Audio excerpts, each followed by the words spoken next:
Yeah, that might be what finale. this boils down to, really, because there's the difference with someone like Zobrist or Marwin is that they both can actually play multiple positions quite well. Yeah, I actually forgot Marwin Gonzalez was still available. Yeah, I think the problem with him is he is wanting quite a lot, and for a lot of contending teams that are like almost set in their lineup, he'd be like the perfect bench player. But I don't think many teams want to spend that much for a bench guy. no, no, I don't think they're gonna. I haven't actually seen anything specifically about the money he'd want, but I'm guessing there's going to be a World Series winner narrative. Had a really like great year the year before last, and they're going to want 4 years and a high AAV as well. And that's just not it, is it? That's not what you do. No, yeah, Also, he wasn't great last year, so there's that concern that like if he's just the guy he was last year, he literally is a like bottom of the order useful player. yeah. It's one of those things that he like. The question was 2017 like an outlier? Is that him or is the rest of it him? Because I just got his stats up. Last year was actually very, very almost identical to his career numbers. Yeah, Um, so it's sort of the 900 OPS in 2017 is that him or is the 730 OPS from last year, which is like almost his career numbers as well. It's like it's more likely that that's just him, yeah. to be honest. I suspect that he's trying to get a deal as if he's the 2017 version of him. Yeah, but it was just 1 year, and no one's buying that anymore. No, no one's stupid enough to do that, and that's good. That's the important thing that no one seems to grasp in baseball, is it is good that teams are not doing stupid stuff all the time, because stupid stuff ruins teams forever. Yeah, there's how you be more competitive. I mean, sometimes there's an argument that a team could be more competitive by spending more money. Like like everybody would improve by getting Harper and Mercado right now. Yeah, Like almost whatever it took. But but yeah, like guys like that, someone giving a 4 year deal on like 50 million a year, especially like a small market team, that could prevent them getting guys in a couple of years when they're like trying to compete.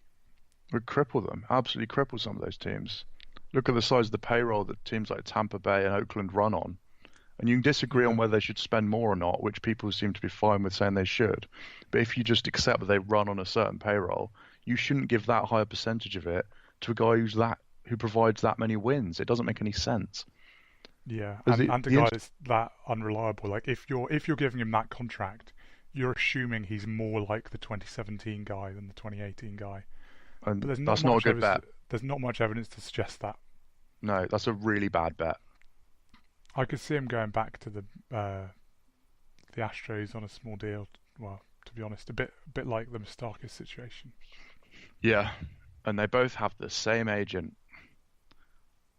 Yeah, which is not a coincidence. I think it is interesting what you touched on with the Harper and Mercado stuff, though, because there are, let's say, some columns and tweets coming from places about why this X team should not try and sign one of these two. It doesn't make yeah, sense. like Both like in the Padres specifically. all the Giants, but there's a lot of it with the Yeah, Giants, and the argument against both of them is the Padres are not going to win even if they get Mercado, and the Giants are not going to win if they get Harper. yeah, Well, maybe not, but you get them for 10 years, and they are both awesome.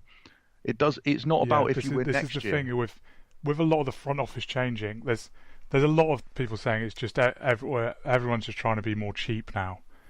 But I think a lot of it is just people being more clever with their decisions. Yeah, Like a lot of these deals that are not going to be as expensive as that are just bad deals to give out, as we've seen like over the past few years and stuff with like Ellsbury is like the big example, but like a yeah, lot more like that. Um, but Harper and Mercado, the age they are, and like even if I mean even if you just accept that like the last 4 years, well maybe not quite four, but the last few years might be really bad. they are just you're just going to be better for the next probably 6 or 7 years. Your team is Yeah, just going to be better, and it's going to be a good deal for that amount of time. And it's like beyond that, that's a very long way into the future. Even rebuilding teams aren't aiming to be good in 8 years' time. no, no, Even it's rebuilding impossible. teams aiming to be good sooner than that. It's basically like there's maybe there's a couple of exceptions in the league where it wouldn't make sense to do it right now, but I mean they probably don't have a shot anyway, like the Orioles or maybe like the Tigers. But almost everyone else, I think, like getting one or both of those just puts them a lot closer to competing, even if it's not this year. Yeah, and that's the Even big if it's thing not because the the year after, age. it's like they're still going to be young in like 3 years' time. Yeah, that's the big thing is most free agents. So there's a bit of this with Lorenzo Kane last year. Is it's like they're going to be bad, but they might be Yeah, bad in like 2 years. With these guys, they're not going to be bad for like probably for 5 or 6 years. yeah, five or So six it's not. years they could still be like contending for MVPs, and if you're lucky, maybe beyond that. Yeah, I Like mean, it's like 5 or 6 years. It's like quite conservative that they're like before they even decline a little because of bit. they're both sluggers, and Bryce Harper's eye it just makes me think like if he's going to be walking 100 times a season, there's no Yeah, reason he's not hitting 40 home runs and walking 100 times in like 8 years. yeah. Maybe unless he goes to AT&T Park. Well, actually Oracle Yeah, if he goes to Oracle, now, but Oracle, the baseball field, not Golden State Warriors' home, yeah, because I think he could hit home runs there probably. It'd be easier. but yeah. It's just I guess they're just trying to squeeze as much money out at the moment, aren't they?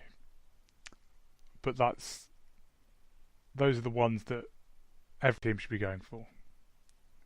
Yeah, A bit like Joey Votto on the Reds, to be honest. Even though his contract's really big, it's like if the Reds didn't have Joey Votto, and they spent that money that they spend on him, I don't know how much it is. Is it 30 million a year or something? I don't know. It's a lot. If they had 30 million a year to spend elsewhere, I don't think they'd get better value than they get from Joey Votto. Not and because he's Like, such a lock. I mean, He's yeah, such a that's nailed the on. big thing I think in baseball as well that people don't think about is the like uncertainty over their performance. It's like last year Bryce Harper was bad, but like what compared to normal? Wait, so I'm gonna have a quick Yeah, look. But like he still hit home runs and like walked a lot. It's like he was still. Oh yeah, there we go. 889 OPS still. yeah. Joey Votto's 25 million a year until um 2023, and then there's a team option for his age Yeah. 40 season. Jesus. Yeah, he might not be that good by then, but like even at such a high proportion of their payroll for 25 million, like I don't know what else you're going to buy that's going to get you even close to that sort of production. No, and ultimately this year the Reds are going, well, we're going to have a crack. We're bored of being rubbish. If they didn't have Joey Votto, you'd think they're nowhere near. You'd be like, Yeah, yeah, Eugenio Suarez is probably their best hitter. Like, it's almost like the converse of what we were saying a minute ago about like the Brewers are just having a deep lineup. Although they like Yelich could say is like might be a MVP contender every year now, but um, it's like the opposite of that, where it's like if you do have a star, and then you can put stuff around him, you make sure, just make sure you don't have holes. Like, you yeah. have a star, and then a couple of guys near him to protect him in the lineup that are good hitters, and then just the rest of it, make sure it's at least league average. Then you know you might go somewhere.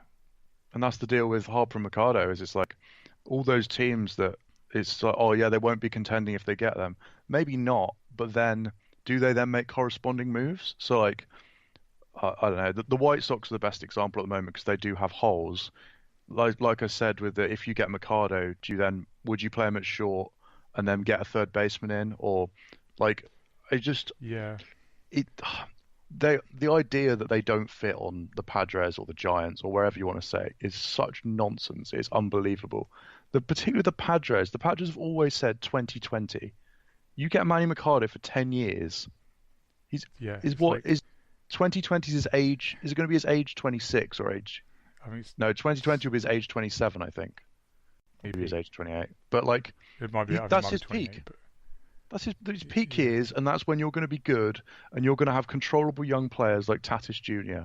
Like, how can that be a bad thing to yeah. do? It's just absurd. I know because it's the thing is there's not any. I don't think there's anyone like that coming up even anytime soon, is there? No. Anyone that's like free agent that young? Because I mean, even though at the moment it seems ridiculous, like how many years they've played, to talk about like what these two guys could potentially be. It's basically all guys that start this young. I mean, those are the guys that are competing to get, well, not competing, that's the wrong word, but guys that have a chance of getting in the Hall of Fame. So it's like, I mean, in like 10 years' time, you could be looking back on that and like every other team could be regretting it, like how that they didn't go for Yeah. it Why were if we they bothered about the holding luxury back on tax it. for a while? I mean, actually, did you? I saw this the other day actually from someone on Twitter, I think. Um, this a stat about Barber. So I think he's 1 year younger. Actually, no, maybe it wasn't on Twitter. Maybe it was Grant Brisby. I don't know. I don't know. That might be wrong. But anyway, somewhere, because about the Giants in sort of. So when the Giants signed Barry Bonds, I think he was 1 year. He was a year older than Harper is now, Yeah. and he also had like worse like career OPS and like maybe even like on base percentage and stuff, and like loads of categories. He was like worse than Harper is at the moment. Basically, at this stage of Barry Bonds' career, he was worse than Harper is at the moment, Yeah. and it's like just that potential. I mean, not saying he is going to be Barry Bonds. I mean, there's the steroids side of it, but you know, just the potential for him to be like near that. Yeah. Like, it's not that Well, ridiculous that he. I mean, 10 years time, but he's only going to be like 36, actually, isn't he? and it sounds quite likely that they'll be the DH in whichever league he's in. So that's also a thing I think changes his contract situation. Back end Yeah, of the contract, he might just be a DH that hits a million home runs and gets on base because I mean, a well, lot. you have all this stuff of people being obsessed with age and like as soon as you turn 30, you're bad now and stuff. But like, I think it depends a lot on the type of player you are. So like, I'm just looking at Nelson Cruz right now. Like, I mean, he was pretty handy last year, to be honest. 850 Yeah, OPS still, and he is 38 years old. It's going to he's be a his age really 39 year next year, and it's like I don't think he even has.